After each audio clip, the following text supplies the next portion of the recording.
एक सिंपल सा सवाल, अगर कल आपकी इनकम बंद हो जाए तो आप कितने दिन सरवाइव करेंगे? 1 महीना, 15 दिन या सिर्फ 1 वीक?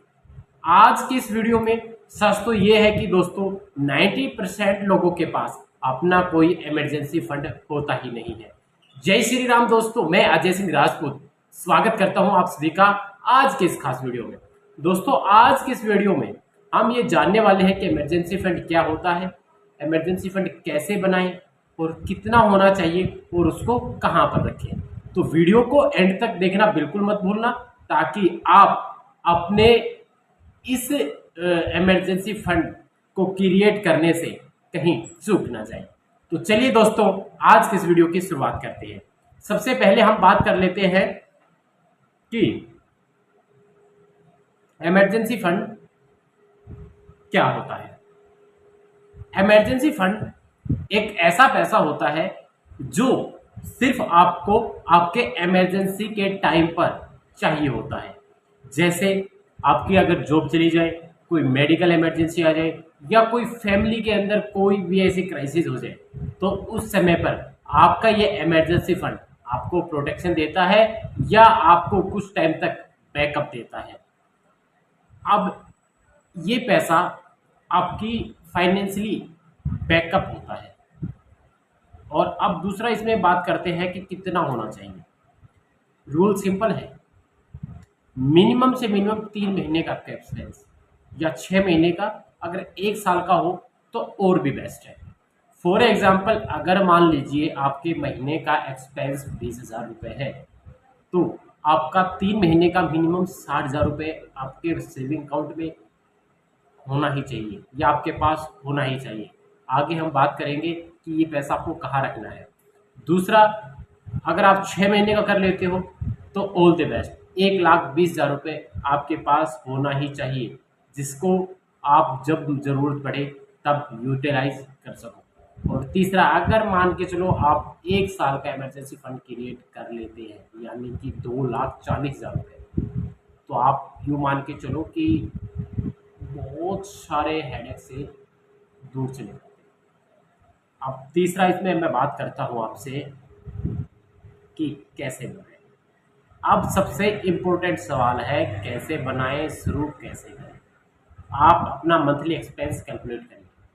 आप अगर ये वीडियो अभी कहीं बाहर हैं तो इसको पॉज कर लो या सेव कर लो, शांति से अपने घर पर अपने ऑफिस में बैठकर इस वीडियो को देखना कि आपको अपना ये इमरजेंसी फंड कैसे बनाना है। सबसे पहले नोट डाउन करिए आपके मंथली एक्सपेंसेस क्या क्या है और आपकी मंथली इनकम कितनी है, ठीक है। और हर महीने आपकी जो भी मंथली इनकम है उसका कम से कम 10 से 20%, कम से कम 10 से 20% बिना कुछ सोचे समझे एक साइड में रख लीजिए। मान के चलिए कि अगर आपकी सैलरी 20,000 रुपये है तो उसका 20% यानी कि 2,000 रुपये आपको साइड में रख देना है कि आपके पास वो है ही नहीं। आप मान के चलो कि आपकी इनकम या आपकी सैलरी सिर्फ 18,000 रुपये है, तभी आपका ये इमरजेंसी फंड क्रिएट हो पाएगा। अलग अकाउंट में रखो जिसको आप यूज़ ना करते हो, एक सेपरेटली अपना अलग अकाउंट रखो जिसमें आपके पास इनकम आई, उसका डायरेक्टली आपने उस अकाउंट के अंदर वो ट्रांसफ़र कर दिया। यानी कि नेकी कर दरिया में डाल देने वाली कहानी यहाँ पर आपको अपने ऊपर लागू करनी पड़ेगी दोस्तों, अगर आपको अपना इमरजेंसी फंड क्रिएट करना है तो। अब आपके दिमाग में ये सवाल आ रहा होगा कि हमने ये तो समझ लिया कि इमरजेंसी फंड क्या होता है और इसको कैसे बनाएं और हमारे पास कितना होना चाहिए। अब ये भी क्वेश्चन है ना आपके दिमाग में कि इसको हम रखें कहाँ पर, कि आजकल तो गूगल पे, फ़ोन पे, यूपीआई का ऐसा सिस्टम आ गया, कार्ड्स का ऐसा सिस्टम आ गया कि हम चाहते हुए भी अपना इमरजेंसी फंड क्रिएट नहीं कर पाते। तो उसकी भी दोस्तों आप चिंता मत करिए, मैंने उसके लिए भी आपके सॉल्यूशन निकाल के रखा हुआ है। सबसे पहले इमरजेंसी फंड को कभी भी दोस्तों इन्वेस्ट मत करो। अक्सर लोग क्या करते हैं, पैसा बचा तो लेते हैं लेकिन उसको ऐसी जगह डाल देते हैं जब उनको ज़रूरत पड़ती है तब वहाँ से वो उसको ईज़िली विड्रॉ नहीं कर पाते, या अगर कर भी लेते हैं तो उनको उस पैसे की पूरी वैल्यू नहीं मिल पाती। तो दोस्तों ये गलती कभी मत करना, अपने इमरजेंसी फंड को कभी भी डायरेक्टली शेयर मार्केट स्टॉक्स में ऐसी चीज़ों में इन्वेस्ट ना करें। सबसे पहले इसे सेफ जगह में रखो। नंबर एक, आप अपने सेविंग अकाउंट में रख सकते हो। एक सेपरेटली, अगर आपके पास एक अकाउंट है तो आप एक सेपरेटली और अकाउंट ओपन करवा सकते हैं, जिसका आप कोई भी डेबिट कार्ड वगैरह नहीं लेंगे। क्योंकि दोस्तों, अगर आपने डेबिट कार्ड लिया फिर आप उससे यूपीआई चलाओगे और फिर जब आपको थोड़ी सी ज़रूरत पड़ेगी तो पैसा आपको दिखेगा।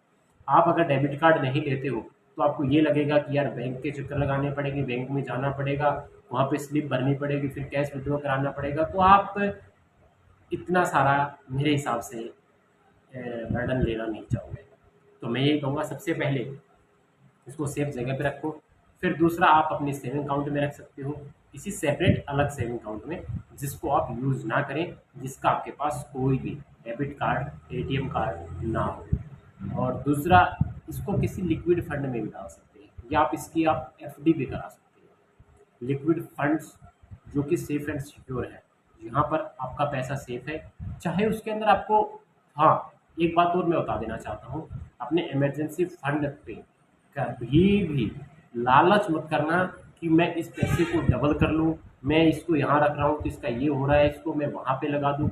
नहीं दोस्तों, ये आपका पावर बैकअप है ना, ये आपके फाइनेंशियल प्लानिंग की एक बैकबोन है। बाकी चीज़ें तो हम शेयर करते हैं कि आपको पैसा कहाँ लगाना है, लेकिन मेरी आपसे स्पेशली ये रिक्वेस्ट है कि अपने इमरजेंसी फंड को सेफ ही रखो, अपने सेविंग अकाउंट में रखो सेपरेटली। दूसरा, आप एफडी में रख सकते हो, क्योंकि यहाँ से भी आप इजीली विड्रॉ कर सकते हो। तो इसमें अगर एफडी में रखते हो तो यहाँ पर आपको सेविंग अकाउंट के जो रेट ऑफ इंटरेस्ट उससे थोड़ा सा ज़्यादा पैसा मिल जाएगा, लेकिन आपका पैसा सेफ एंड सिक्योर रहेगा।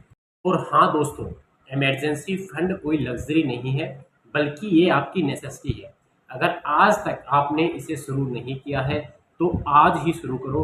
और आप अगर चाहते हैं कि पर्सनली आपको गाइडेंस मिले तो नीचे कमेंट बॉक्स के अंदर आपको संपर्क करने का माध्यम जरिया एक नंबर मिल जाएगा, उससे आप कनेक्ट कर सकते हैं, या अपने किसी भी ट्रस्टेड फाइनेंशियल एडवाइजर से संपर्क कर अपना ये इमरजेंसी फंड प्लान कर सकते हैं।